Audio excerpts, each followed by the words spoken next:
Against this right back, Charlie, definitely.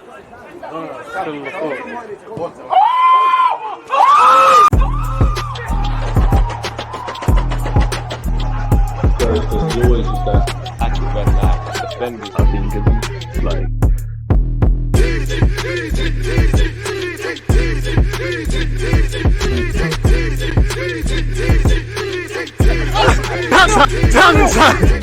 People deluded, I'm back again. Come on, Ian. Come on. People deluded, I'm back again. Fresh off our victory against Crystal Palace last night. You know, Arsenal won, Crystal Palace 0, 2 wins out of 2 so far in the season, 36 games to go. As we know, it's still the transfer window, people. It's still open and there's still a lot of futures that need to be resolved at the club. You know, again, Tierney's been thrown into it now. Partey's forever linked with a move away. Balogun's probably the poster boy in terms of outgoings. And as you know, the Lokongas, the Tavareses, the Cedrics, the Pepes will be here all day. Let's see exactly what's being reported. The Evening Standard have once again doubled down on Chelsea's willingness to not only sign a striker, but potentially sign one from Arsenal, where in the last few years, Chelsea and Arsenal, mainly Arsenal buying players from Chelsea, it seems like there's been a lot more dealings. Allegedly, Chelsea have sounded out Arsenal striker Balogun in a bid to boost their attack before deadline day. I do think Balogun's a good player. I would like him to get an opportunity, but I do think fans internally at Arsenal are overrating him. About seven of his 22 goals or 21 goals were penalties. I'm not knocking that. Brilliant. But I just think the general play, the how you act across 90 minutes and the goals is blown out of proportion. And I'm not saying that to criticize Balogun.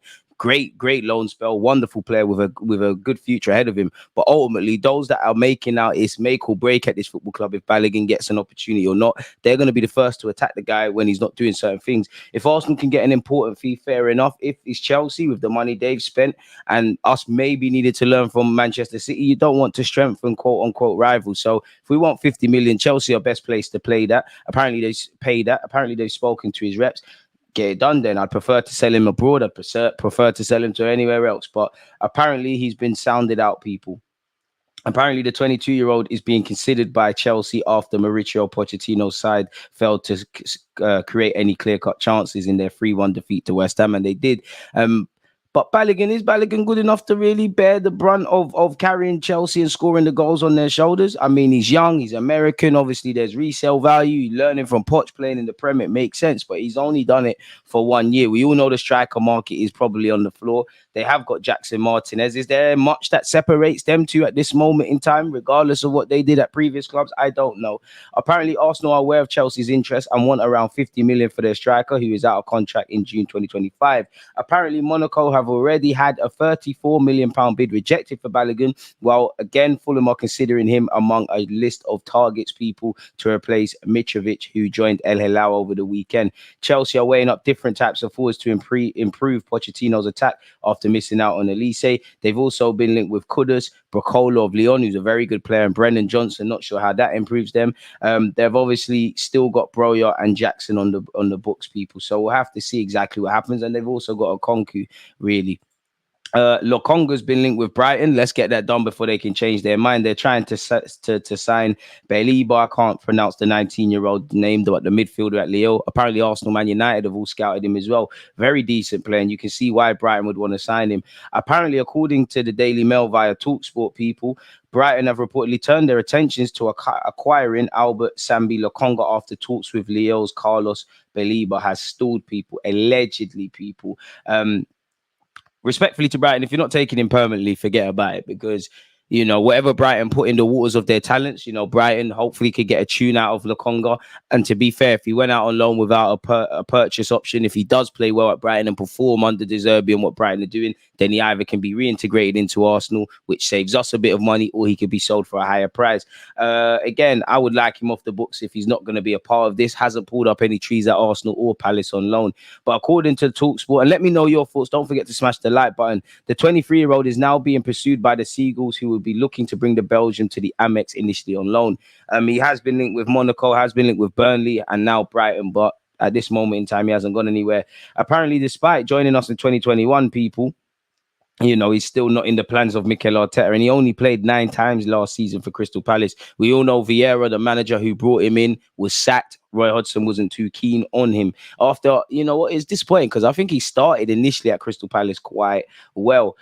So it doesn't really say anything, really. Maybe they're just assessing their targets. I don't know how far Lokonga scores up their list of potential targets. Again, they've been linked with a midfielder from Lille, which Arsenal, Liverpool, and Man United have also watched, and apparently Nottingham Forest as well.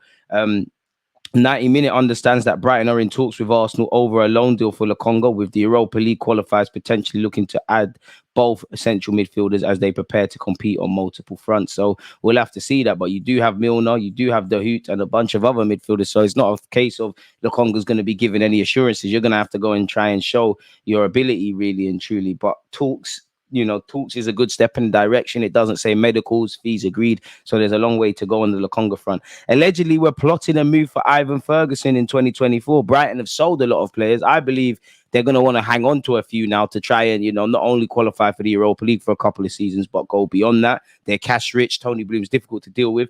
And for Ivan Ferguson, if the bigger teams come in for you, of course, you're going to be enticed with what Arteta is doing in his project. Being an Irishman, I'm sure Man United have probably scouted him and maybe want to go for him. Spurs can't afford 100 million. I like Ferguson. I think he's born to score goals. I think he's a handful. I think he's a good player. And all those things. But is he worth 100 million quid at this moment? Been in the Prem 2 seconds. He's not the first and he's not going to be the last. That said, we bought Benjamin White for 50 million off the back of one season in the Prem. But saying that, he did have the lead stuff behind his belt. But we'll have to see. I wouldn't mind Ivan Ferguson. As it says here, it's a 2024 thing. And again, it might be 100 million now. If he was to go and get 20 league goals, what would we be saying? But if you could get a traditional 9, who wouldn't want that? And he did bag against us people. Apparently, he's attracting interest from Man United, but this website have been told, and it's not just them, multiple people are saying it, that the Gunners are more likely to make a move. As you know, he's highly rated. We're on the lookout potentially for a classic number 9. Liverpool tried to sign him in 2021. They'd be laughing with that, really. We'll have to see how it goes, really. But you look at what Caicedo went for, you look at what Benjamin White went for, what Cucurella went for. I know McAllister didn't go for the biggest, but him and his biggest fee, but him and his agent did a real good thing in getting that clause and that new deal signed before the World Cup. So Brighton are difficult. And at some point, they're going to have to stop just developing players to sell for a profit. I'm sure De Zerbi wants to hold on to a couple. I'm sure the club would want to with their cash reserves, not only with their outgoings in terms of who they're selling, but they're recruiting smart and they're cash rich. They're Premier League club, really. And I'm sure they want to hold on to some players because I reckon De Zerbi himself might get frustrated. It's a bit like the early days at the Emirates. When you get a couple of decent players together, suddenly you've got a good group and then 1-2 are sold for whatever reason and you kind of start again. So we'll have to see exactly what's being said. I don't doubt Arsenal having Ferguson like half of these clubs on the list of targets and having a admiration for the player.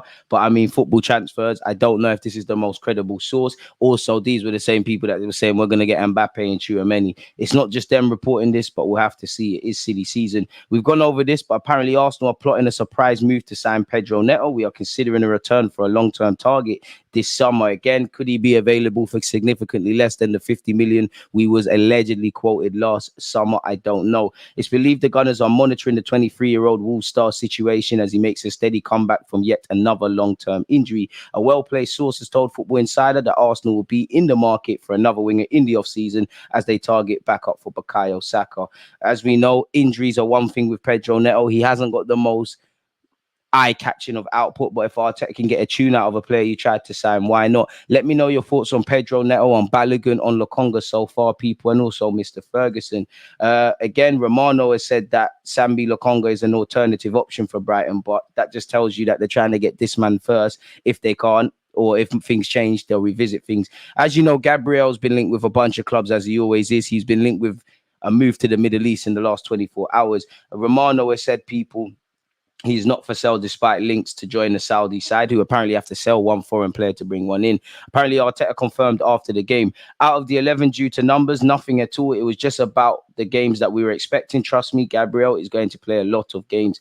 And the very fact that he put on the captain's ban, I'm all for that. Apparently, we were offered the chance to sign Ivan Fresneda, according to Romano. I don't know if this is true, but they're discussing this internally. They've had different opportunities. When people saw the situation of Timber, they started to offer players to Arsenal. It's not decided yet. We know that Timber was covering 2 positions, so they have to decide what type of player will be the right one. I don't see them spending crazy money. Some players offered were Ivan Fresneda. Again, he was on the list in January of the club, but now Sporting are the favourites, so it's not that concrete with Arsenal. Apparently, he's available for around 10 million quid, people.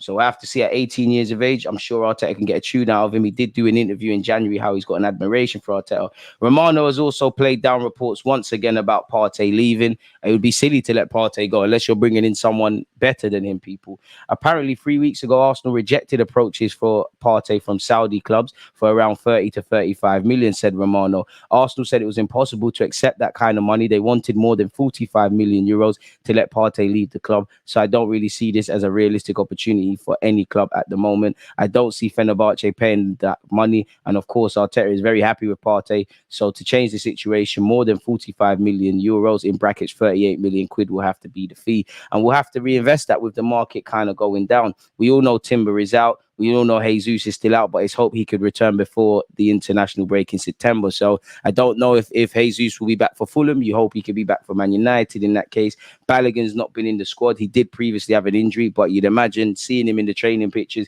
it's just a case of you're not involved. Lovely touch from us, to hold Timber's shirt. Big up the captain, Timber. Steady return. No clue what's going on with El Nene, really and truly, but it is what it is in that regard. Aston Villa have reached out to Arsenal over a deal to sign Nuno Tavares. We've heard that before. As we know, he's got 2 years left on his deal, has been linked with West Ham, has been linked with Nottingham Forest, has been linked with several clubs in Germany as well as in the Premier League. So hopefully there's a move on where outgoings are concerned. But let me know your thoughts on everything we've discussed. Don't forget to smash the like button and subscribe. Drop a comment for the algorithm. Check out my tactical analysis video I did, and also the highlights from my watch along and any other content. Check out the August playlist. On that note, you lot stay safe, stay blessed, and I'll buck up with you lot again soon. But for now, one love. There's always just that active red flag. Defenders, I think, like